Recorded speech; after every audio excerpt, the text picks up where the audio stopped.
জিন জাতি যেহেতু অদৃশ্য, তাই আমি মহান আল্লাহর বান্দা হিসাবে তাদের কোনো ক্ষতি করার অধিকার রাখি কিনা? দুষ্ট জিন যদি আমার ঘুমের মধ্যে বিরক্ত করে বা অন্য কোনোভাবে ক্ষতি করে, তাহলে পরিত্রাণের উপায় কি? আমি যতটা জানি, বান্দার পায়ে কাটা ফুটলেও মহান আল্লাহ তাকে সওয়াব দিবেন। দুষ্ট জিন যদি আমার ঘুমের মধ্যে বিরক্ত করে, এর জন্য পরকালে মহান আল্লাহ আমার সওয়াব দিবেন কিনা? অনেকগুলো প্রশ্ন একসাথে করেছেন। প্রথম প্রশ্ন উত্তর হলো যে আল্লাহর সৃষ্টি হলেই তাকে কষ্ট দেয়া যাবে না এমন কথা নাই।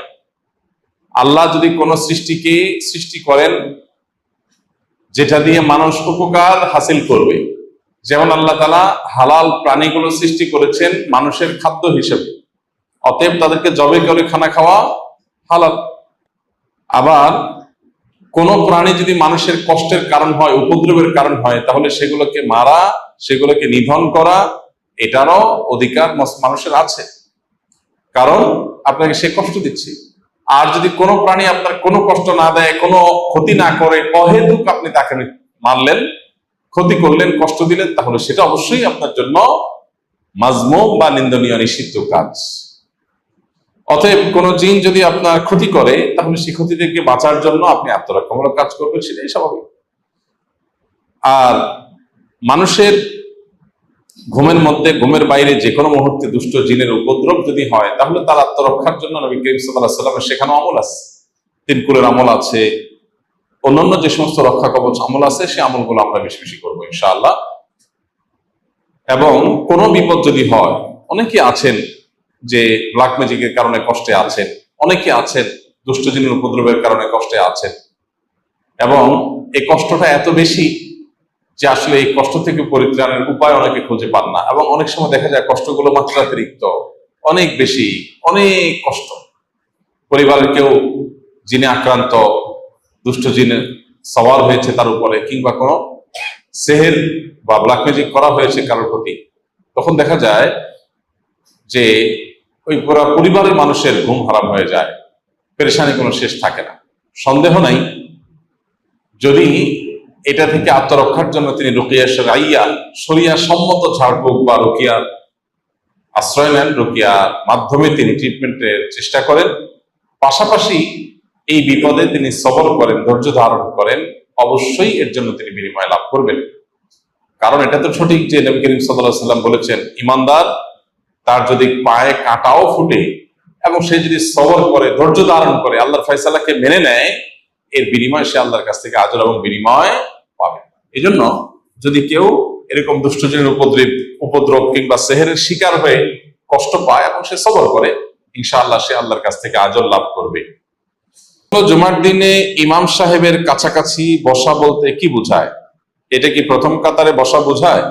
উদাহরণস্বরূপ বলা যায়, ইমাম সাহেবের সামনে দ্বিতীয় কাতারে বসা উত্তম নাকি দূর হলেও প্রথম কাতারে বসা উত্তম? ইমাম সাহেবের বাম পাশের কাতারের তুলনায় ডান পাশের কাতারে বসা কি উত্তম?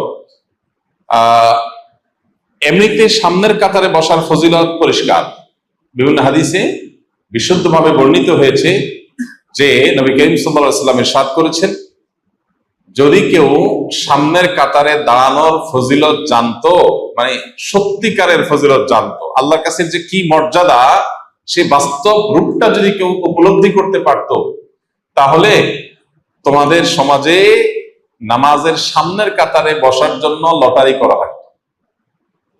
অর্থাৎ সবাই বসতে চাইতো, যদি মানুষ জানতো, লোকেরা যদি জানতো, তাহলে লটারি করে সামনের কাতারে বসতে চাইতো। তার মানে সামনের কাতারে বসার, সামনের কাতারে দাঁড়ানোর নামাজের সময় এর বিশেষ ফজিলত আছে, যেটা অন্য কাতারে নাই।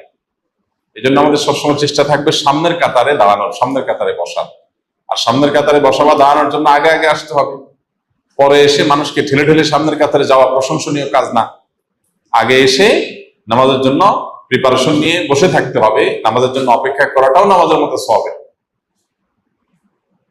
কিন্তু জুমার দিনের যে ফজিলত, প্রতি কদমে যে 1 বছর ইবাদতের সওয়াব দেওয়া হবে মর্মে একটি হাদিস বর্ণিত হয়েছে জুমার দিনে, সেটা কাদের জন্য? সেটা হলো ওই ব্যক্তির জন্য যে ব্যক্তি কয়েকটা কাজ জুমার দিনে করবে। তার ভিতরে একটা হলো মান বাক্কারা ইয়াউমাল জুমআতি ওয়াবতাকার ওয়া গাসসালা ওয়াগতাসাল, যে ব্যক্তি জুমার দিন আগে আগে ঘুম থেকে উঠবে, আগে আগে আসবে জুমায়, এবং গোসল করবে, উত্তম রূপে গোসল করবে, ওয়াদানা মিনাল ওয়ামাশা ইলাল মসজিদি ওয়ালাম ইয়ারকাব, পায়ে হেঁটে মসজিদে আসবে। পুরা পায়ে হেঁটে আসা সম্ভব না হলে গাড়ি ধরে পার্কিং করে বাকিটা পায়ে হেঁটে আসবে। ওয়াদানা মিনাল ইমামি ওয়ালাম ইয়ালগু, এবং ইমামের কাছাকাছি এসে বসবে এবং অহেতুক কোনো কথা কাজ কিছু করবে না, খুতবা চলাকালীন বিশেষ করে মনোযোগ দিয়ে খুতবা শুনবে। তাহলে সে ব্যক্তির প্রতি কদমে 1 বছর ইবাদতের সওয়াব দেওয়া হবে। রাত জেগে ইবাদত, দিনে রোজা রাখার সওয়াব দেওয়া হবে। অনেক মুহাদ্দিসরা বলেছেন, যত আমলের ফজিলত কোরআন হাদিসে আছে, দুনিয়াতে এর চেয়ে বেশি ফজিলতপূর্ণ কোনো আমলের কথা কোরআন বা হাদিসে বর্ণিত হয় নাই। এই জন্য জুমার দিন সবার আগে 1 নম্বরে যে ঢুকে তার যে মর্যাদা, সেটার কারণ নাই। এইভাবে সিরিয়ালে ধারাবাহিকভাবে যে যত আগে ঢুকে তার মর্যাদা তত বেশি। সে চেষ্টা আমরা করবো ইনশাআল্লাহ। এই হাদিসে বোঝা যায় ওয়াদানা মিনাল ইমামি ওয়ালাম ইয়ালগু, এখান থেকে বোঝা যায় ইমামের কাছাকাছি বসবে। এখানে কাছাকাছি বসাটা মাকসাদ, সামনের কাতার প্লাস পাশাপাশি, এটা যদি কেউ বসতে পারে তাহলে সে ডবল ফজিলত পাইল। আর যদি সামনের কাতার না হয় কিন্তু কাছাকাছি হয়, তাহলে জুমার দিনের মধ্যে এই ফজিলতটা সে পাবে, ইমামের কাছাকাছি থাকা। আর সাধারণ অবস্থায় অন্য যে কোনো নামাজে যে কোনো ওয়াক্তের জন্য মূলত প্রথম কাতারের ফজিলতটাই হলো মেইন, কাছাকাছি হওয়ার চাইতে। আস-সুন্নাহ ফাউন্ডেশন, উম্মার স্বার্থে।